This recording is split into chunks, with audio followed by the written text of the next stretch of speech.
నీ కష్టాలను ఎలా పరిష్కరించుకోవాలనేది మాత్రమే ఆలోచించు. కానీ వాటిని పరులకు చెప్పటానికి కాదు. ఎందుకంటే ఎవరి కష్టాలు వాళ్ళకే బరువు. నీకు ఎవరూ లేరని ఎప్పుడూ బాధపడద్దు. నీకోసం ఏడవడానికి నీ రెండు కళ్ళున్నాయి. ఆ నీటిని తుడిచేందుకు నీ చేతులున్నాయి. చాలామంది జీవితాల్లో సాఫీగా సాగిపోయిన క్షణాల కంటే సర్లే అనుకుని సర్దుకుపోయిన క్షణాలే ఎక్కువ. చాలామంది జీవితాల్లో ఫస్ట్ లవ్ అనేది ఒకటుంటుంది. దానిని మర్చిపోవడం అనేది జరగదు. ప్రపంచంలో ఎక్కడున్నా ఆ జ్ఞాపకాలు జీవితాంతం మదిలో మెదులుతూనే ఉంటాయి.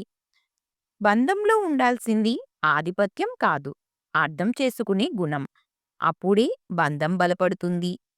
మన జీవితంలో పుస్తకాల్లో నేర్చుకున్న పాఠాల కంటే మన చుట్టూ ఉంటూ మన అనుకున్న వాళ్ళు నేర్పిన గుణపాఠాలే ఎక్కువ. చెప్పుడు మాటలు విని ఎవరిపైనా ఒక అభిప్రాయానికి రాకూడదు. ఎందుకంటే మనం కంటితో చూడనిది, చెవితో విననివి చాలా ఉంటాయి.